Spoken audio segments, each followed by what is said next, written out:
मंडी बहाउद्दीन से मुखातब रिपोर्ट। वज़ीर आला पंजाब और डिप्टी कमिश्नर ज़िला मंडी बहाउद्दीन की खसूसी हदायत पर अवामुन्नास को महंगाई से रिलीफ मुहैया करने और शय खुर्दनोश की कीमतों में कमी करके मुस्बत समरात अवाम तक मुंतकिल करने के हवाले से additional deputy commissioner revenue Zulfiqar Ahmad की ज़ेर सदारत अशियाए खुर्दनोश की नई कीमतों का तयन करने के लिए ताजर बरादरी और सिविल सोसाइटी के नुमाइंदा अफराद का अजलास मुनक्कद हुआ।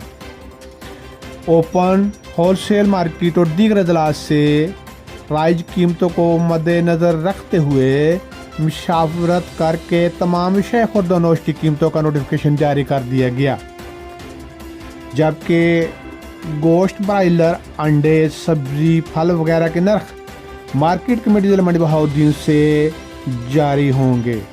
Additional deputy commissioner revenue Zulfiqar Ahmad ने हदायत की कि ज़िली प्राइस कंट्रोल कमेटी अफसरान मुकर्ररा करदा कीमतों पर नफाज और अमल दरामद 100% यकीनी बनाएंगे। रेट लिस्टें नुमायां जगह आवेजा की जाएंगी। खिलाफ वर्जी पर दुकानदार के खिलाफ सख्त कार्रवाई अमल में लाई जाएगी।